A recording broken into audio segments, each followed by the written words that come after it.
అందరికీ శుభోదయం. ఉదయకాలము దేవుని వాక్యాన్ని చదువుకుందాం. యాకోబు రాసిన పత్రిక 1వ అధ్యాయము 27వ వచనం.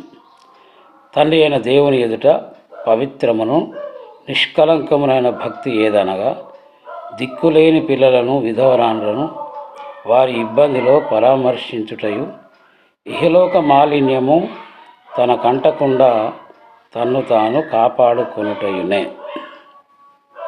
గమనించండి ప్రియులారా, ఈ లోకంలో మనం జీవించినంత కాలము దేవుని యందు భయము, భక్తి కలిగి మనం జీవించాలి. ఇక్కడ నిజమైన భక్తికి చక్కని నిర్వచనము యేసు ప్రభు వారి తమ్ముడైనటువంటి యాకోబు గారు చాలా చక్కగా వివరించినట్లుగా మనం చూస్తూ ఉన్నాం. తండ్రి అయిన దేవుని ఎదుట పవిత్రమును నిష్కలంకమునైన భక్తి.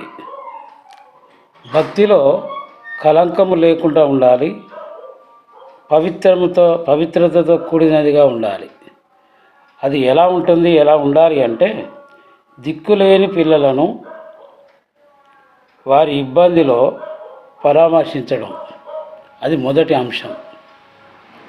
ఈరోజు చాలామంది మన కళ్ళ ఎదుట సమాజంలో కనబడుతున్నారు.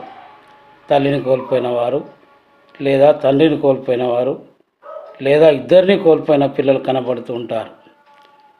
వారి యొక్క యోగక్షేమాలను మనం విచారించి, మనకు తోచినంతలో, దేవుడు మనల్ని దీవించినంతలో వారిని మనం పరామర్శిస్తూ ఉండాలి. రెండవదిగా, విధవరాండ్లను ఊహించని రీతిలో భర్త మరణానికి గురైనప్పుడు ఆ స్త్రీ విధవరాలుగా మారిపోతుంది. అలాంటి ఒక తల్లికి కూడా మనము సహాయం చేయగలిగితే అది నిజమైన భక్తి అని ఇక్కడ మనం చూస్తూ ఉంటున్నాం. అంతేకాకుండా ఇహలోక మాలిన్యము మనకు అంటకుండా మనం జాగ్రత్త పడాల్సిన వారమై ఉంటూ ఉన్నాం. అపవాది అనేక సార్లు ఏదో ఒక మాలిన్యము మనకు అంటించాలని వాని ప్రయత్నంలో వాడు ఉంటాడు. అలాంటప్పుడు బైబిల్ సెలవిస్తుంది, అపవాదికి చోటు ఇయ్యకుడి. అవును, 24 గంటలు వాడు కూడా పని చేస్తూనే ఉన్నాడు.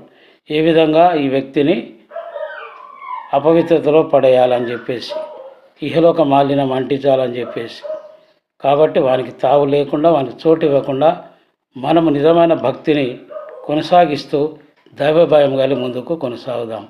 ఆ రీతిగా పరిశుద్ధాత్మ దేవుడు మనకు సహాయం చేయనుగాక. దేవుడు మిమ్మలను దీవించునుగాక. ఆమేన్.